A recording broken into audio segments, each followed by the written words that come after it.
Père Saint, nous te louons, nous te glorifions, notre Dieu, notre Père Céleste, toi qui nous aimes. Nous voici encore au pied du trône de la grâce pour obtenir le secours opportun. Merci de nous aider à comprendre ta parole qui est vivante et efficace. Permets qu'elle agisse en nous dans le nom de Jésus-Christ. Amen. Bonjour à tous, bienvenue à cette dévotion dans Colossiens, le chapitre 1. À partir du verset 3, nous lisons « Nous rendons grâce à Dieu, le Père de notre Seigneur Jésus-Christ, et nous ne cessons de prier pour vous, ayant été informés de votre foi en Jésus-Christ et de votre charité pour tous les saints, à cause de l'espérance qui vous est réservée dans les cieux, et que la parole de la vérité, la parole de l'Évangile vous a précédemment fait connaître. Il est au milieu de vous et dans le monde entier. Il porte des fruits. Il va grandissant comme c'est aussi le cas parmi vous. Depuis le jour où vous avez entendu et connu la grâce de Dieu conformément à la vérité, d'après les instructions que vous avez reçues d'Épaphras, notre bien-aimé compagnon de service, qui est pour vous un fidèle ministre de Christ et qui nous a appris de quelle charité l'Esprit vous anime. Que l'Éternel nous aide à comprendre ce que sa parole nous enseigne aujourd'hui. N'oublie pas, quand tu as reçu Christ, tu es devenu un enfant de Dieu. Dieu est devenu ton Père et toi, tu es devenu son enfant. Cette communion qui existe à partir de cette relation de Père et Fils doit être entretenue. C'est une relation qui naît quand tu reçois Christ. Dieu devient ton Père céleste et tu deviens son enfant. Mais au-delà de la relation, il y a ce qu'on appelle la communion avec le Père. Garder la communion est très importante. Cela dépend de ton obéissance à Dieu. Et tu pourras obéir à Dieu sur la base de la parole de Dieu. C'est très important. Si tu n'as pas encore reçu Christ, je me pose la question de savoir pourquoi l'as-tu pas encore fait. Qu'est-ce qui te retient? Aujourd'hui, c'est le jour de ton salut. Après avoir entendu ce message, choisis de recevoir Jésus. Dans le nom de Jésus, tu auras la paix, tu auras la vie, tu vas avoir une nouvelle vie, la classe de vie de Dieu. Car Jésus-Christ, c'est lui qui est mort pour tes péchés. C'est lui qui a été enseveli. C'est lui qui est ressuscité des morts et il est assis à la droite du Père. Il intercède pour toi. En entendant ces paroles, choisis d'accepter Jésus comme ton sauveur et accepte-le, crois en lui comme ton Seigneur. Et quand tu le fais, Dieu te donne le droit de devenir enfant de Dieu. Et alors, en tant qu'enfant de Dieu, la parole de Dieu nous parle. Écoute ceci, c'est l'apôtre Paul qui écrit aux Colossiens. Et cela attire mon attention, le fait qu'il insiste sur l'œuvre de la parole de Dieu.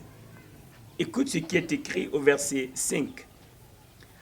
À cause de l'espérance qui vous est réservée dans les cieux, et que la parole de la vérité, la parole de l'évangile vous a précédemment fait connaître. Il y a une espérance. Il y a de l'espérance pour toi qui crois en Jésus comme ton sauveur et qui l'a accepté comme ton Seigneur.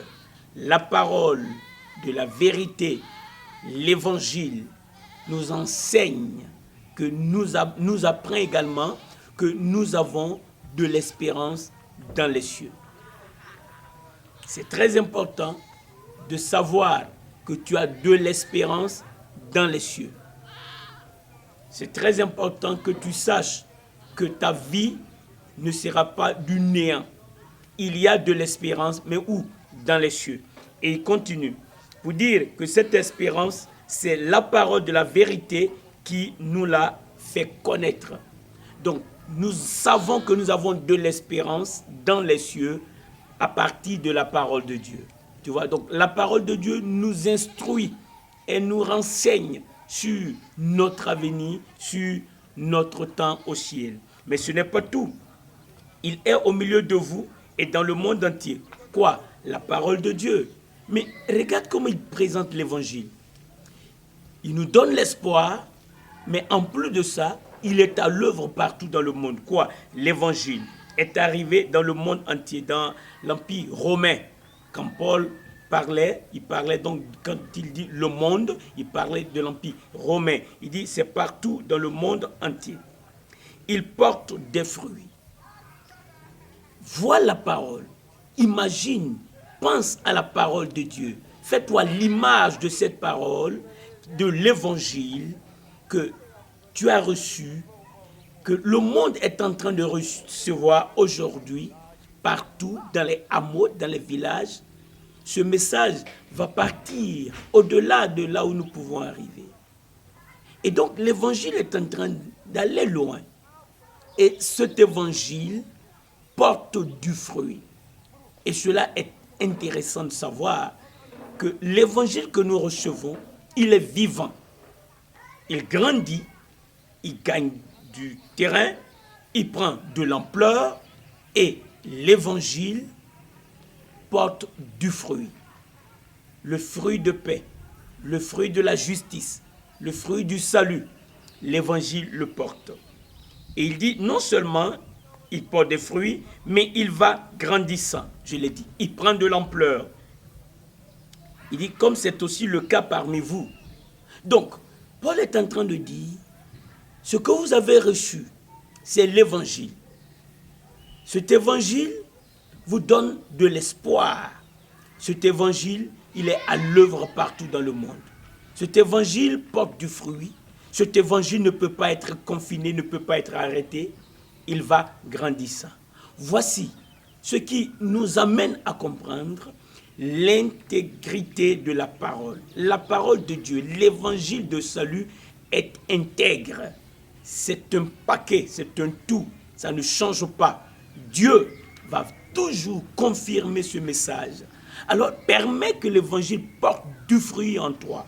Quand nous présentons Christ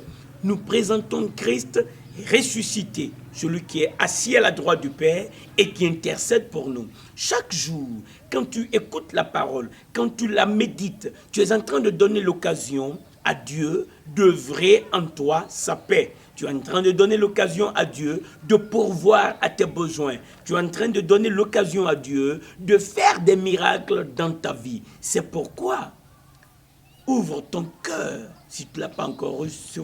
Si tu ne l'as pas encore reçu, ouvre ton cœur et reçois-le. Si tu l'as déjà reçu, sache qu'il est à l'œuvre dans ta vie pour te faire du bien, pour te relever, pour te donner de l'espoir. Aujourd'hui, pourquoi ne pas dire à Dieu un grand merci?